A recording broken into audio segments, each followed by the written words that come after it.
Okay, I'm going to go ahead and get started because I have a feeling that there are going to maybe a lot of questions, and we want to make sure that we leave time for questions after this presentation. Good evening, everyone. My name is Susan Holtzman. I am the president and CEO of the Miami-Dade County affiliate of the National Alliance on Mental Illness, otherwise known as NAMI. We provide support, education, and advocacy for people living with mental health conditions and their loved ones. We cover Miami-Dade County as well as Monroe County, so Miami-Dade and the Keys. And joining me on the call from our team, from the NAMI team, is Eileen Pestana. She's doing our tech work, so we're very dependent. Eileen does a lot of our outreach work. Many of you may have met her. She's a great asset to our team. And I just want to note that the presentation is going to be given in English. However, both Stephany and Eileen speak Spanish, so if you prefer to ask questions in Spanish, you can type them into the chat after the presentation, and Stephany will be able to answer them in English or Spanish. So if you have a preference for Spanish, please let us know.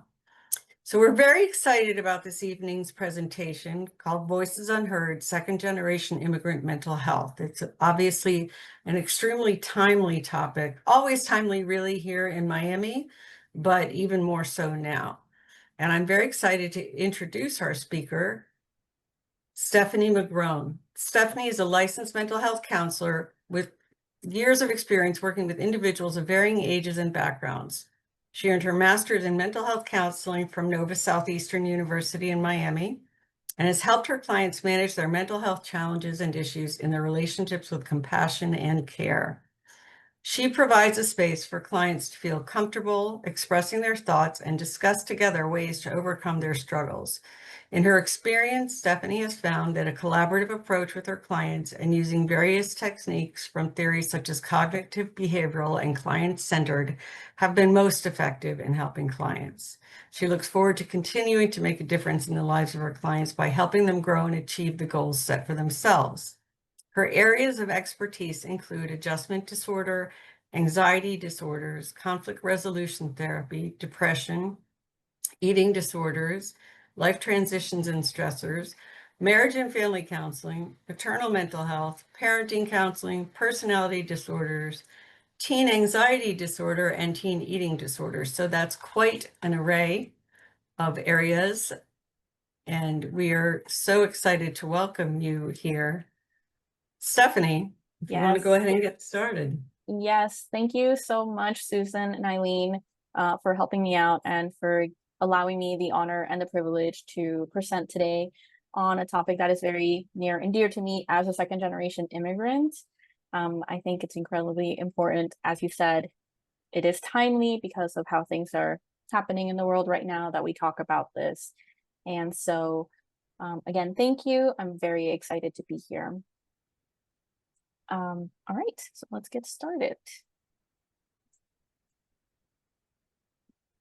Okay, so I think that most of us have a general knowledge of immigration is, but I will say that I will be reviewing a lot of information that, like I said, probably most of us know, but just to get us into the mindset of understanding a little bit of what's happening. And so let's just define immigration quickly. We understand that immigration is the action of coming to live permanently in a foreign country. I think that some of us have more experience with immigrations than others, like you said, living in Miami and having seen on the news a lot of stories about people migrating through various means. And in Miami, we have an understanding of migration as being primarily Hispanic, but let's not forget that we also have to take into account a lot of other key minority groups, such as not only the Latino community, but also members of the Asian communities and Asian cultures, Pacific Islanders, the BIPOC, Black, Indigenous, and people of color populations. So it's important to just take all of those different cultures into account when we talk about immigration and not just generalize it into perhaps our one perceived understanding of what immigration is.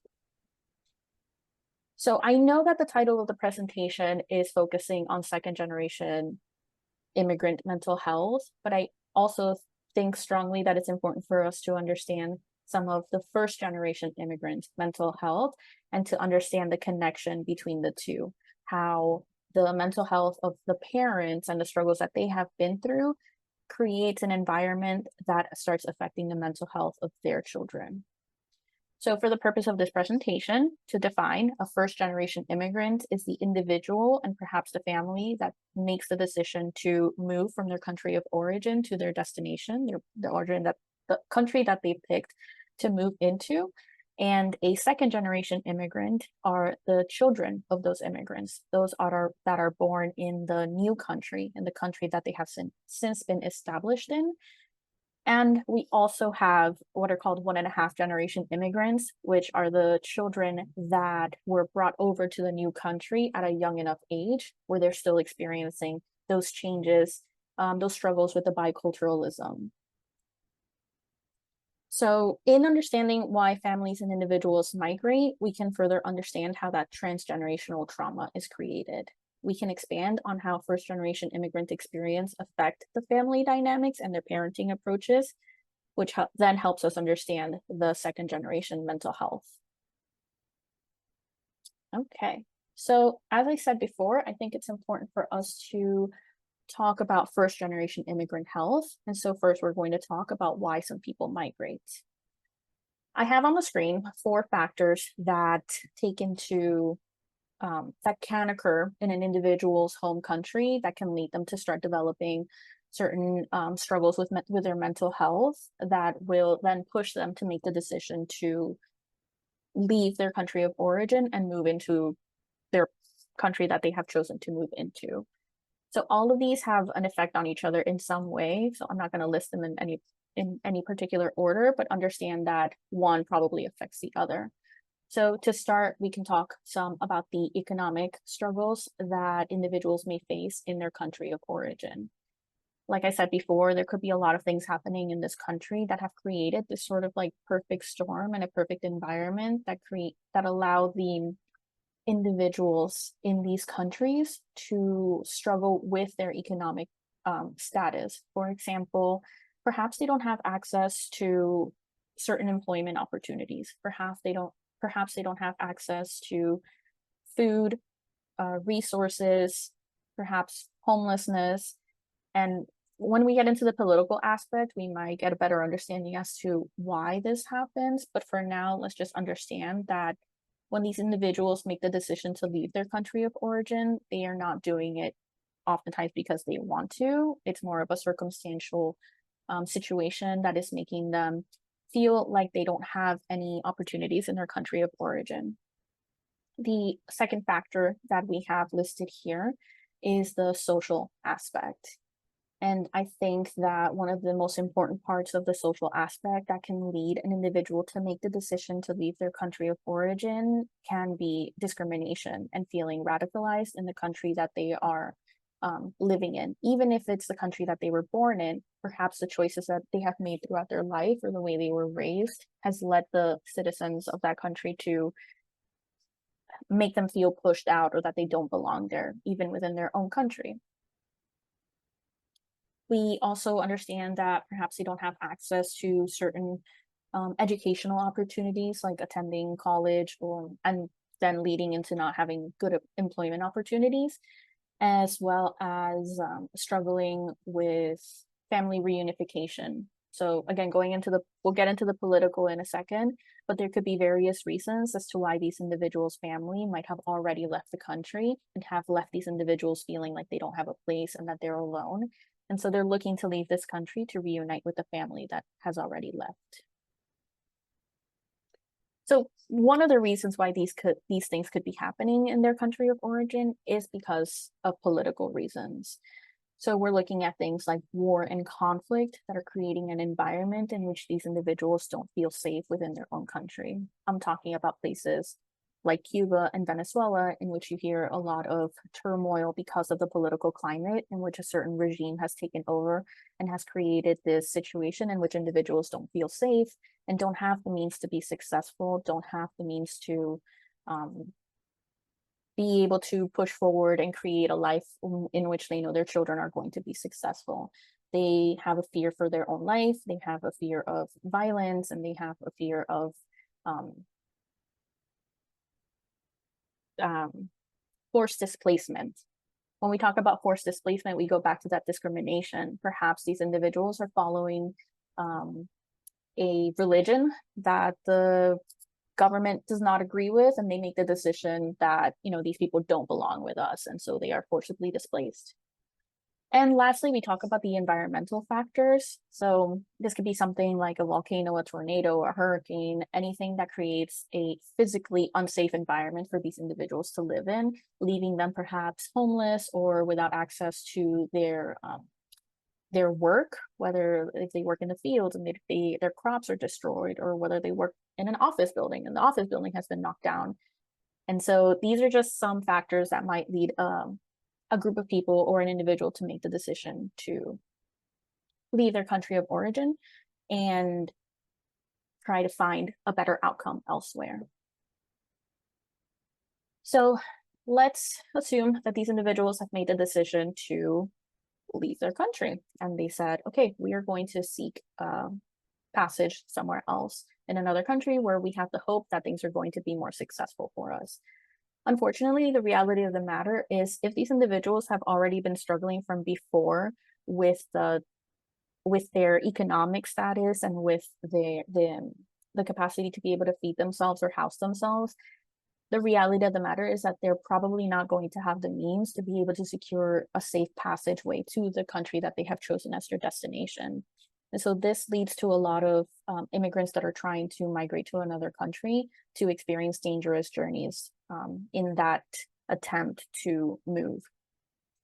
So here in Miami, as I said before, we hear that a lot with Cuban immigrants who leave Cuba, and you know, they leave under precarious conditions because they get on a raft with a group of people in the hopes that they'll be able to traverse 90 miles of open water and be able to arrive to America and set foot on land, and then they have the resources available to them here.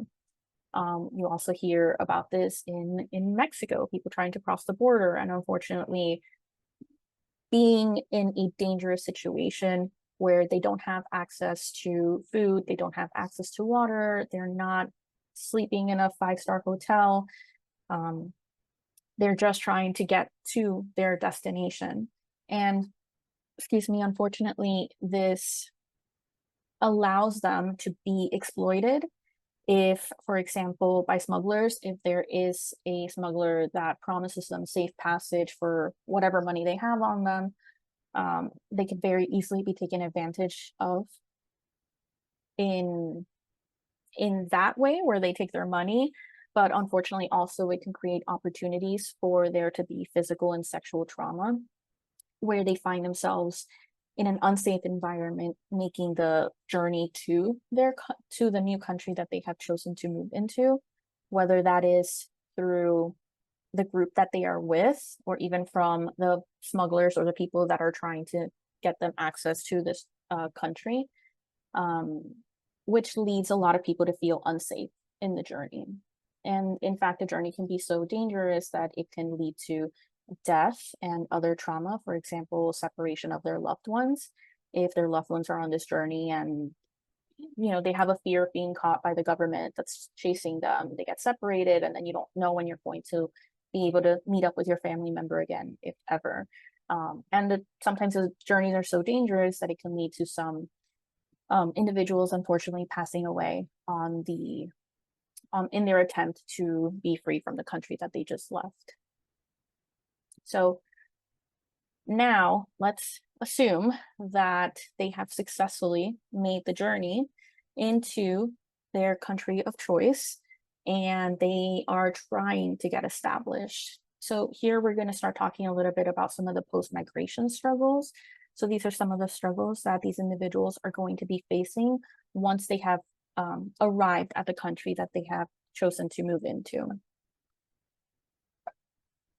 One of the struggles that they can face is acculturative stress. And we're going to get into this a little bit more when we talk about the second generation immigrants. But acculturative stress essentially is that struggle where you have a certain values aligned where you came from, the way that you have been raised, and the way that you do things. and the country that you arrive perhaps does not align with those same values. And so you find yourself struggling with the way that you do things and why do people do things a certain way. You're just essentially having difficulty adapting to new culture, new language, and new social norms. We also have to understand that many of these individuals do not have social support at the country that they have arrived to. In some cases, they do, which is great because they have someone who is receiving them, who is able to provide housing for them, and is able to provide resources for them. But unfortunately, there are situations in which these individuals do not have that support. And so they're leaving one country and going into this new one with the knowledge that they're not going to have much waiting for them at this country that they arrive in. Many of these individuals also make the choice to leave their children behind in their country of origin because they hope to be able to establish themselves fully before bringing their children along, which also leads to more trauma and heartbreak on their part. We also have individuals whose family members that they left behind don't agree with their choice to move into a new country, which means that they've left family behind that perhaps no longer speak to them and also are arrived in this new country and they don't have the support that they're looking for. These individuals can also experience discrimination, racism, prejudice, and hostility based on their ethnicity and their immigration status. And it creates an environment in which they don't feel welcome. Trauma is incredibly important at this point as well, because we have to understand everything that these individuals just went through, which essentially puts them in what we call survival mode, where they're not focusing on the mental health or the emotional part of things. Right now, they're just focusing on ensuring that we have somewhere to live, we have somewhere to get food, we're trying to find a job, and that can create, which we'll get into, a struggle with their emotional capacity. As I said before, with acculturative stress, we can also experience language barriers, situations in which these individuals do not feel comfortable because they don't understand what's happening, because they're not able to find jobs, because they don't speak the language that is spoken in their country that they have arrived to. These individuals probably don't have access to services like healthcare or employment. They probably experience financial struggles. They probably experience poor living conditions. And in some cases, we also have, for undocumented immigrants, the fear of deportation, which can lead to significant stress, anxiety, and depression. So let's just take a moment to acknowledge that these individuals, not only are they facing these struggles in the moment, but they've probably been experiencing these struggles with anxiety, depression from when they were still living in their country of origin, because they were experiencing significant trauma during that time. Okay, so at this time, these individuals have arrived at their chosen country and they have gone through this incredible traumatic experience, which has placed them in survival mode, which means that they're, like I said, they're not focusing on their mental health. They're just focusing on trying to find a place to live, find a place to eat. However, that doesn't take away from the mental health conditions that they could be experiencing based on the traumatic experiences that they've had. So this could be something like anxiety, depression, post-traumatic stress disorder, or suicidal ideation. The anxiety can come from a place of not knowing, of the fear of the unknown. It's a fear that perhaps the outcomes of the choices that they have made is not leading them to the place and the situation that they want to arrive in. If this goes unchecked long enough, of course, it can develop into something like a depression, where they start to develop that feeling of hopelessness, of not being sure if this was the right decision, and trying to find a way out of this in whatever way they can. Not only do they have to deal with the stressors of being in this new country and all of the hardships that they overcame to get here, because they are in survival mode, they have not been processing the trauma that they've been experiencing, which leads them to develop symptoms of post-traumatic stress disorder. And I'll give you a hint and let you know that most of these individuals do not cope with these traumatic events in a healthy way, instead choosing to bury it down and ignore it as best as they can, justifying it through their need to move on and forward to a better future. However, this leads to emotional suppression and the intergenerational impact and how this affects their relationship with their children, which is now we're going to be getting into that second generation mental health. Okay. Many first generation immigrants have experienced significant trauma. As we just said, they experienced war, they've experienced persecution, poverty, and displacement. And this trauma has remained unprocessed due to the cultural stigma or the lack of access to mental health support. They experience what as we said, emotional suppression and a difficulty expressing affection with their children. So they might say things like, we don't talk about that. We don't talk about that time. Therapy is not for us. Therapy is for white people. And they have this misrepresentation and this thought that's not necessarily true, that to be strong is to be silent. If you are silent and you are stoic, then you are exuding an air of strength. So the problem here comes with these second generation children. Right? So the children of these immigrants are born and they don't understand the context within which their parents made the journey to whatever country they are in. They don't understand the trauma that their parents experienced during that time, which often creates tension between the parent and child, again, because children do not have context about what happened. And so these children experience confusion, guilt, and internalized pressure. That emotional suppression that the parents are exhibiting on themselves is making the children feel like an emotional burden. These children are being taught to be strong and grateful rather than seek help. So again, we don't talk about that. Don't go to therapy. So in this way, the parents are creating an expectation of their child in which they impose their own values of collectivism and strength. Again, what's good for the family and what do we learn from the culture, as opposed to letting the child experience their strength through their independence and choice. These parents also create a codependent relationship where they insinuate to their children that if they need help, they should be coming to them to ask for that help. They should not reach out to other members of the community. But some parents aren't open to being that helpful in the first place. Parents do this because they do not want to be seen as weak by other members of the community. And they don't want to bring shame to the family by showing to others that they need help. So the community that these immigrants are in is very tight-knit, and to have a child reach out for help outside of that community can often bring shame and fear of judgment. And again, these parents might experience fear of judgment from their community if they believe that their child has problems or if their children are seen as the problem kids.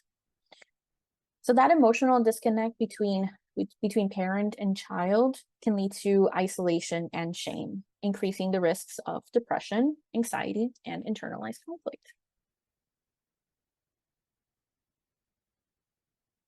Okay, so now that we've discussed a little bit about the relationship between parent and child and how some of the traumatic experiences that these parents are going through sort of creates an emotional pressure on the children to be strong, silent, and independent. So we know that that's the dynamic that's going on at home. Let's talk a little bit about some of the dynamic that's going on outside of the home, because just like the parents who were struggling with acculturative stress, these children are also experiencing this sort of like cultural identity conflict. So these parents, because they have made the journey and have arrived at this new country, they are holding on tightly to the values that they are bringing from their country of origin. So another way to call the cultures, we have heritage culture, which is the culture from which the parents are, the culture of the ancestors, and the culture from where their background comes. And the dominant culture is the culture of the country that they are currently living in. It is the dominant culture because the reality is that most of the individuals that this child is going to be surrounding themselves with, whether it's at school or with friends in the neighborhood, is probably going to be individuals of the culture that is most dominant in that environment. So as we said, these first generation parents are very deeply rooted in the traditional cultural values, but these children are experiencing that dominant culture on an everyday basis, every time they step outside of the home and perhaps outside of the bubble of their neighborhood. These children are going to start experiencing conflict in a lot of different identity roles. So things, for example, like dating, gender roles, independence, and expression. So there are some cultures in which you can date as young as 12 years old, and there are other cultures where they say, no, you cannot date until you're 18, and you have to bring the person over, and I have to meet them, and I have to approve of them. So for some children who have that experience where they feel like they don't align with the dominant culture, that's where a lot of that conflict comes in, and it starts going back into the relationship with the parents. Another example is, like I said, is gender roles. There are some cultures in which gender roles are very clearly defined, and there are cultures in which it's much more flexible. And so these children might be wanting to go into a career or a hobby that goes against the gender role of their heritage culture, and that creates conflict between parent and child again. Language barriers can also hinder emotional communication, especially when children speak a dominant language better than their parents. This can create that hinder the emotional communication, because the children might feel more comfortable speaking to their parents in a language that they speak every day at school and with their friends, such as English, but the parents might not know English as well and want to speak to their children in Spanish. And thus that creates an environment in which the kids don't really want to, it's not that they don't want to, it's just that they don't feel as comfortable communicating to their parents, perhaps some of their struggles or a little bit of what they're going through. This creates for these children that life between two cultures, where they feel like they are one person at home and they feel like they're another person at school with their friends. And oftentimes they find themselves confused between who is the real me and when can I be this person and when can I be this other person. And ultimately they find themselves just thinking that they want to do what makes them happy, but they don't want to do that at the expense of their parents getting angry at them. These identity struggles can create that conflict at home because they feel like they have to live up to their parents' expectations and adhere to certain family dynamics. So these children may start suppressing aspects of themselves, such as their sexuality, their aspirations, and their values, simply because they don't want to disappoint their parents.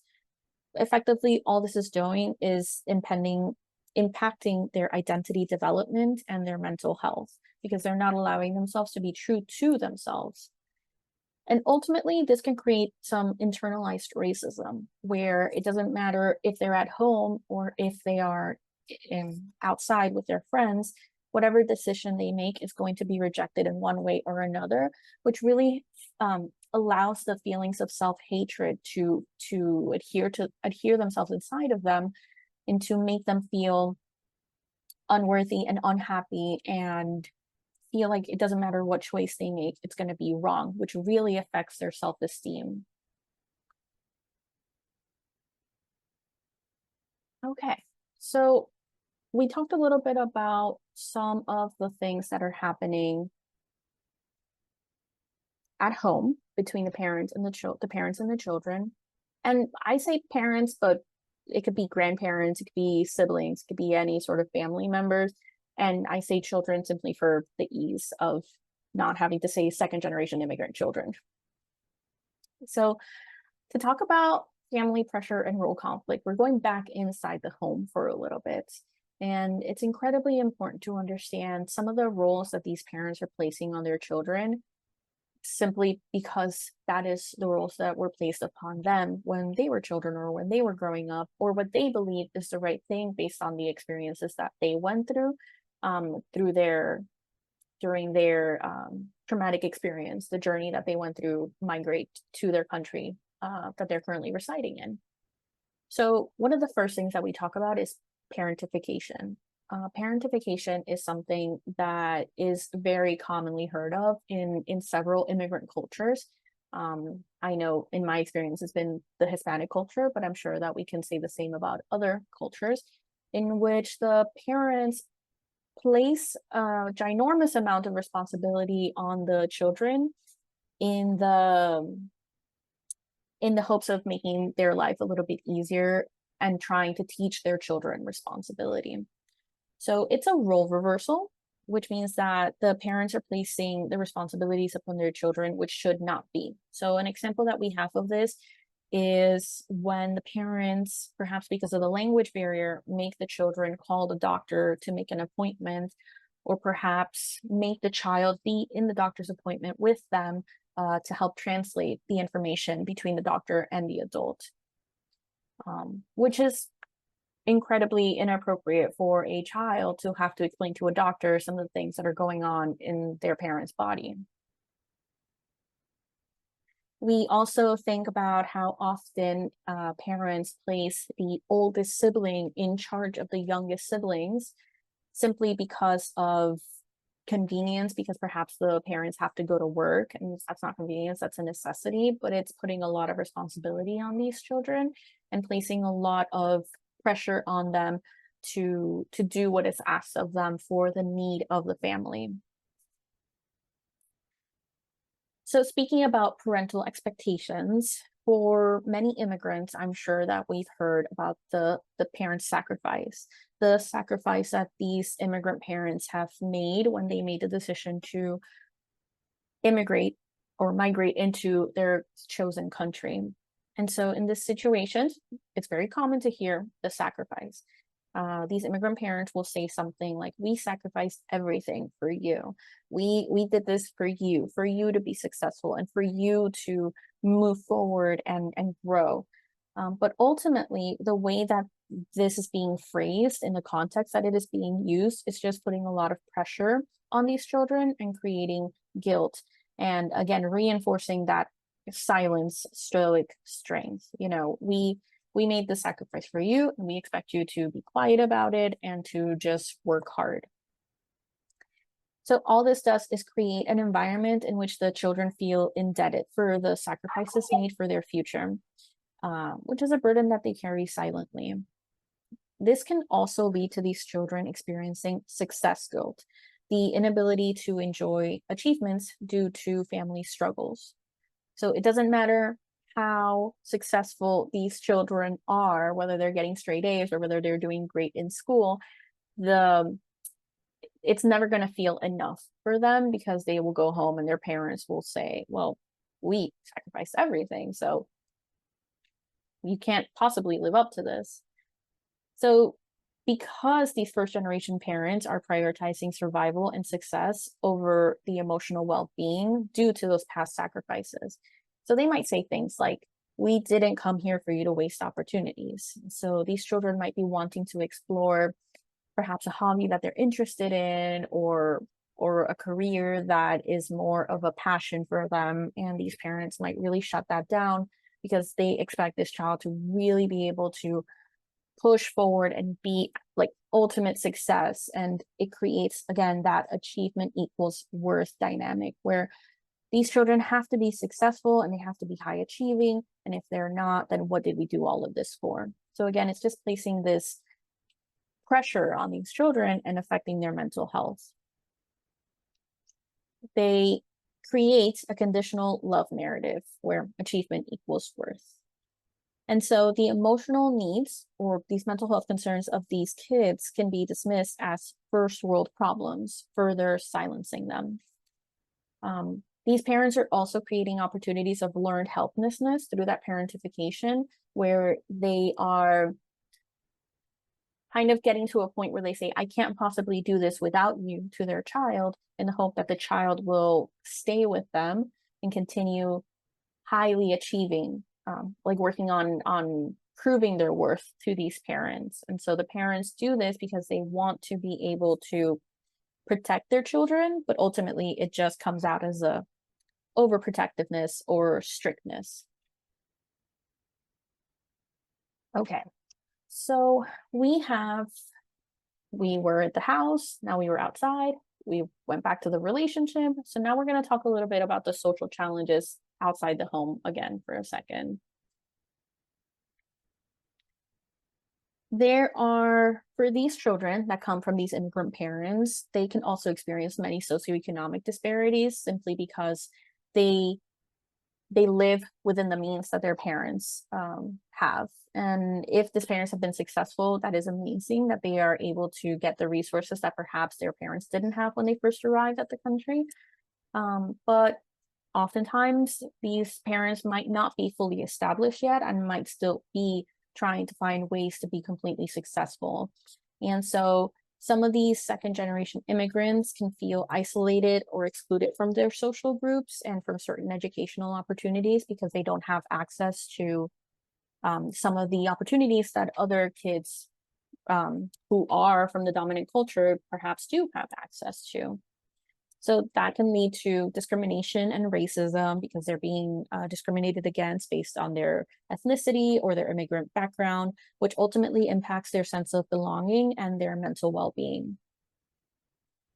This can also lead to bullying, where on the playground or at school, a lot of the kids will purposely exclude them simply because they don't align with the standards that they have, the dominant culture children.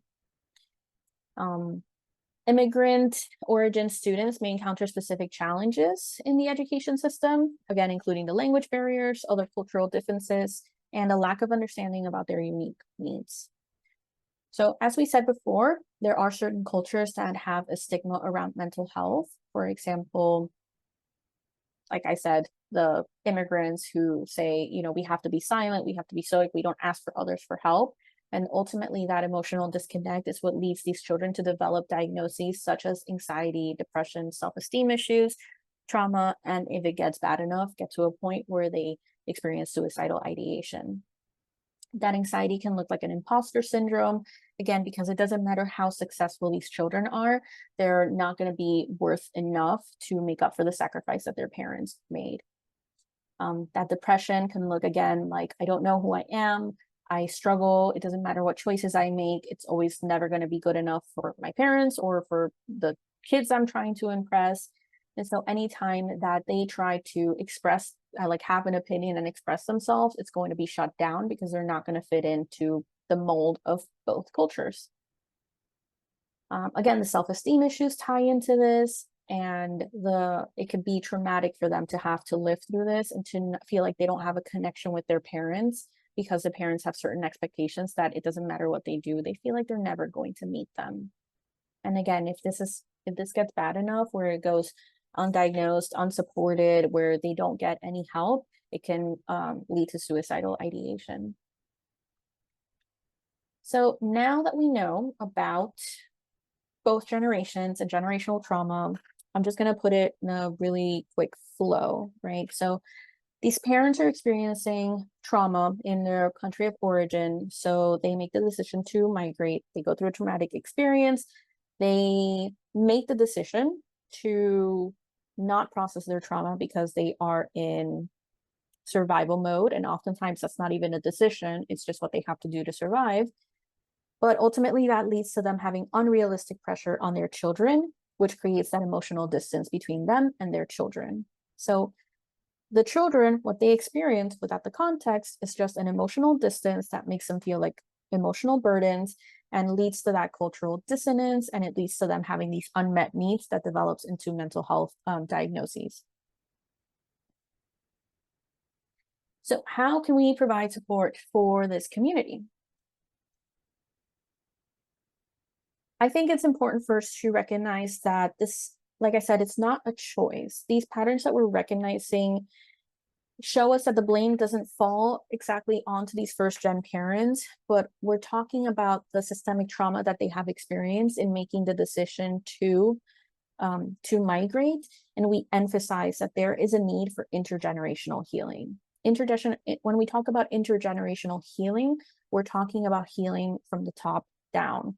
If we're looking to help these children, not only do we help the children, we're also looking to help the parents process their trauma and allow themselves to create emotional connections with their children. So first, we can start doing this by focusing on more accurate research. As we know, in many ways, the research that is currently out in scientific fields tends to focus on a white male perspective and how these experiences are perhaps only affecting the males, or perhaps are only affecting how does immigration affect the current citizens and what they have to experience. And so it's important for us to expand the research that we have done into how is this affecting the children, how is this affecting the women, and building inclusive and culturally grounded evidence. It's also important that we shift the narrative from a deficit-centered into a strength-based approach.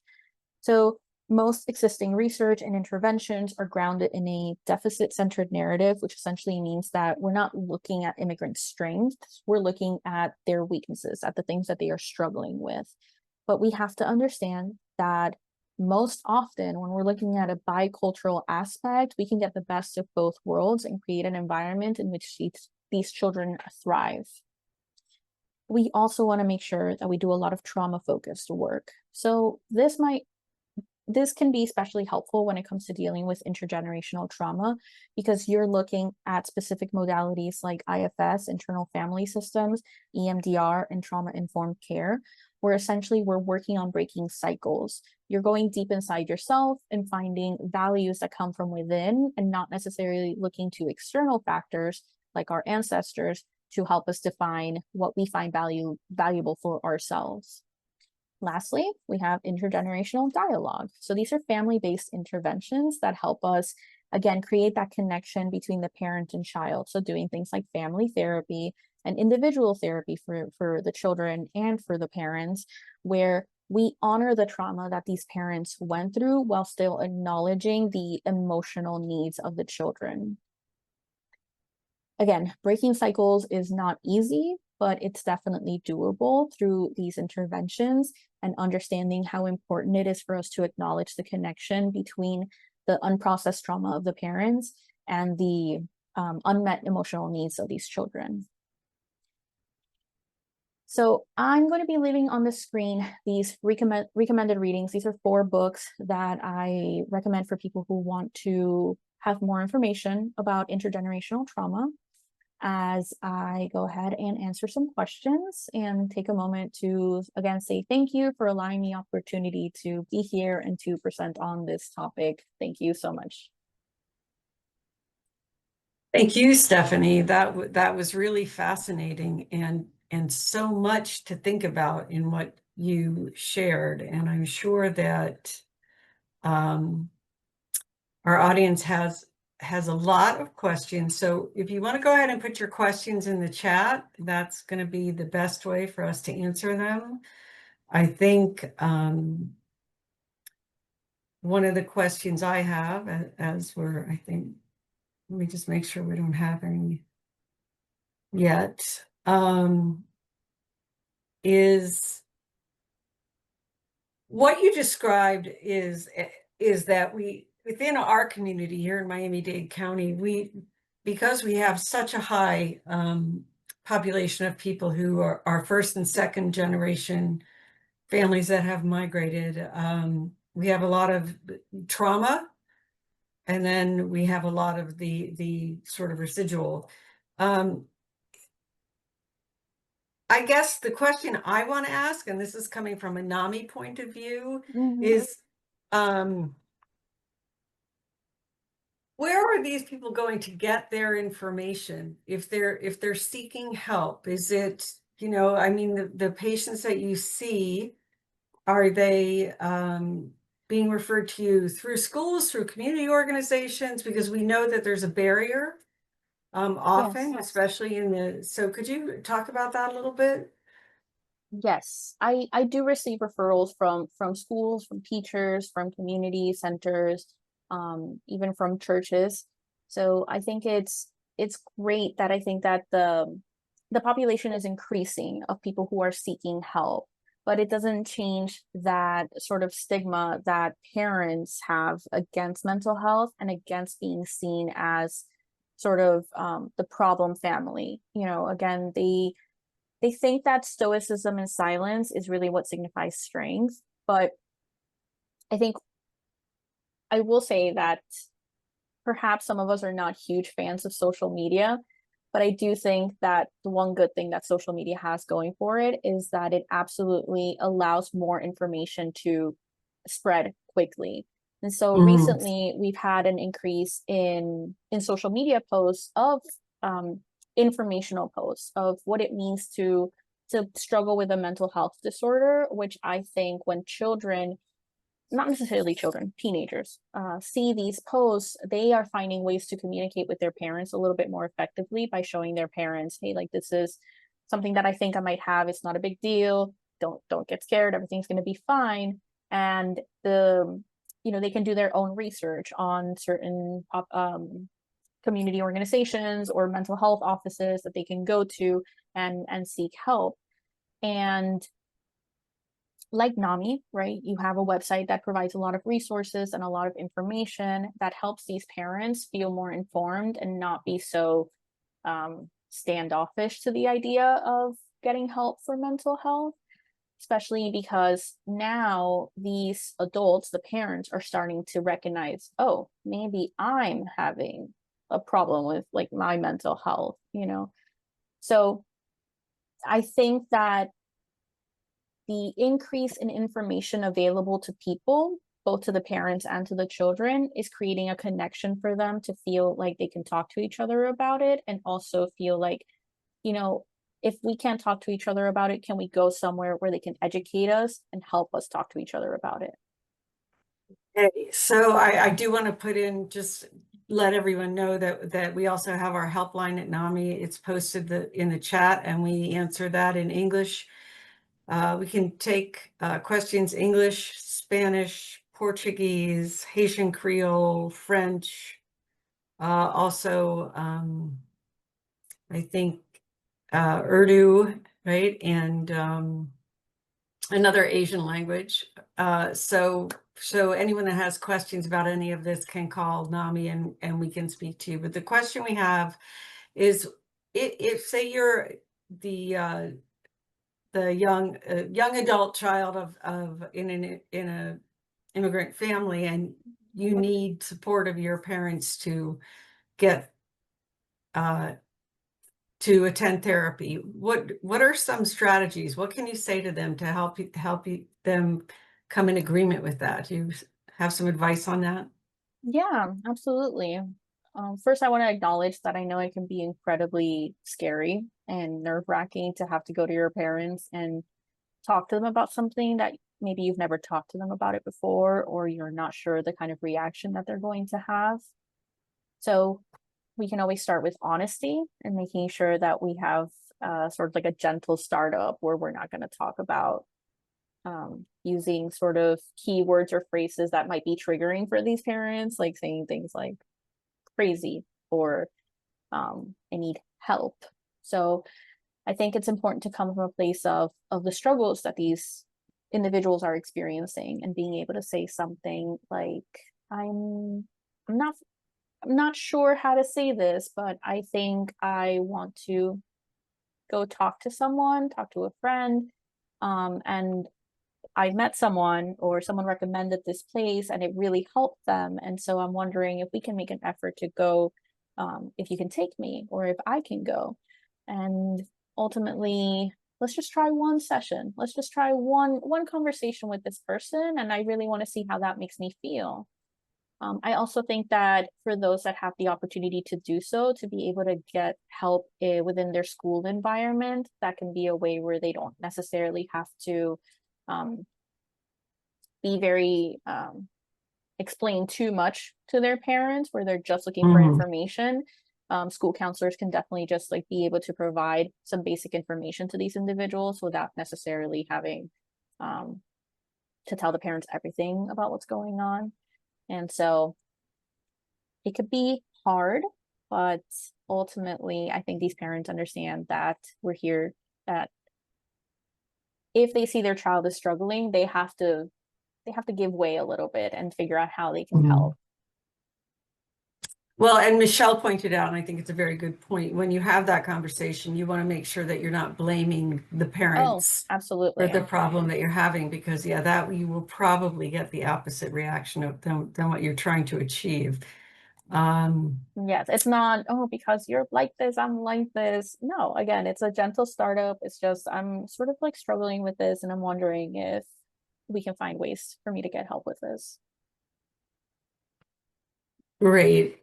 And so another question that has come up is, what would you recommend would be a good way to help a family member that probably suffers through the parentiation that comes from being a second-gen immigrant? So you talked about that, especially if the child speaks the language and they end up having to be the interpreter. So are you asking how to help the parent or the child? The child, The child who feels parentified, like who feels like they were made yes, to be right. the parent. Hmm. Um, that's that's a tough one, right? But again, I think that honesty and communication would go a long way here if the parent is open to it, where one of the ways that these individuals can be made to feel strengthened is by placing certain boundaries and doing it in a way that perhaps the parent agrees with that value, right? So, for example, if this child says, or this young adult child says something along the lines of like, hey, it's really important for me to go to volleyball practice or baseball practice from this time to this time, I can't watch my siblings during this time. Or setting again a little bit of a boundary with the parent where they're like, oh, I can't really help you with this at this moment, but I can absolutely, again, reaching a compromise, help in at another point in time or in another way, in which as a family member, you're still expected to sort of help, but trying to change the way that that help looks so that it feels a little bit more age appropriate and there's not as much pressure on them to be the parent.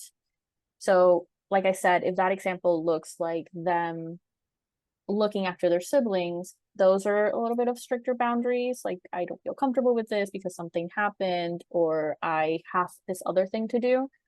Or it might look like, taking on an after school job. I have to help the family financially. And so that might look like I don't want to give you all of my paycheck, but I'll give you some of it, or my hours are really limited, so I can't help as much as I want to. But Well, communication, setting little boundaries. mhm. I loved what you said about finding that shared value. Yes. So if you say, well, I'll give you some of my paycheck, but remember, we want me to learn to become independent. So I need to, so it's that shared value. I think that's a great strategy. I think especially when you're talking about parents and children, it's very hard to get to that place, to even sometimes, there's a lot of anger. So to get back to a place of compassion and shared values, I think is something that is hard for people, and it takes some coaching. But I think that's really a great strategy. And then we have, I think, yeah, we have a question here about how can we help immigrants who have gone through traumatic journeys, traumatic transitions, people who have experienced violence, potentially sexual violence or other kinds of abuse or violence? What kind of help is best for them? I think based on sort of the conversation, like the topic that I was talking about, oftentimes for these individuals, it can feel better, or we can sort of try to hide it, try to not talk about it, pretend that it didn't happen. And so as friends, family members, or professionals that have a relationship with these individuals, I think one of the ways that we can help them is to share stories of other individuals that have gone through similar experiences and how they have gotten help, to try to like instill a sense of hope in them and let them know that they don't have to go through this alone, that this is something that many other people have also struggled with, and that it doesn't have to be something that completely takes over and kind of keeps them in a hole of hopelessness or of depression. That we can help them by sharing that, like sharing the stories of others and offering suggestions as long as they're open to it. And if not, trying to be there and offer support in whatever way we can, whether that looks like, hey, do you want to go for a walk, or do you want to chat on the phone with me? about this experience or about something else unrelated? Like, do you need support, or do you need a distraction? Like, how can I offer that help for you in the moment? And being there for them, I think that's incredibly helpful as well. We know at NAMI that the sharing of stories really gives people the comfort and ability to then share their own story. So again, Yeah. I think that helping people to find a forum where they're comfortable to share their story, whether it might be just a group of recent immigrants who doing something else, but if they're together, these stories can come up in a safe atmosphere. We're going to take this one more question because I'm very curious about this, and I know we may go over just a minute or two, but in listening to this, my family, like every family pretty much in the US, immigrated from another country, but it was several generations ago. And so both my parents' families came from Ireland. And there are still cultural things that were ingrained in me growing up, that this is what Irish people do, and this is how. So someone asked, has there been any studies that document the first, second, and third generation and so on of traumas caused by immigrants migrating to the United States? You know what? That is a great question, and I genuinely don't know. I can't say that I have read studies that have gone that far back. Usually the research is focused on first and second generation. So it definitely would be interesting to look into that and see if there is any further evidence of um how these individuals are affected, because I do think that inevitably it's, yes, you are always going to have ancestors going back like fourth and fifth generation values and traditions that trickle down and affect how you do things, the foods that you eat, the language that you speak, how you celebrate certain holidays, etc.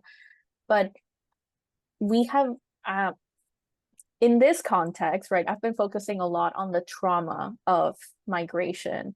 And so I've been talking about how trauma affects parenting and behaviors, but it doesn't necessarily have to be the negative experiences that affect parenting and behaviors. There's also positive experiences and positive values that trickle down from even further back that there's probably research on, and we have to look into it. Well, I think that's a good point too. We always like to end with the message of hope, and the idea too that there are there are positives to this. Yes, it may be difficult, and as a young adult, there's a lot of stress, but looking at that positive, I am a person who has better opportunity here than I had before my family made this choice. And so thinking about those positives and actually reinforcing them Yes. too. Well, okay, we are out of time, and I want to thank everyone for joining us, and Stephany, thank you, and Buxani Care for sharing you with us. We've had a great evening tonight. We had a great attendance, and we are going to be sending out to everyone who attended. This is something new we're starting, hopefully by the end of the week. An evaluation form, so you can give some feedback on what you'd like to see coming up and any other questions you have, and we'll be back in touch with everyone. So thanks everyone for coming. Stephany, thank you so much, and everyone Thank have a you. good Thank you so much. I really appreciate the opportunity.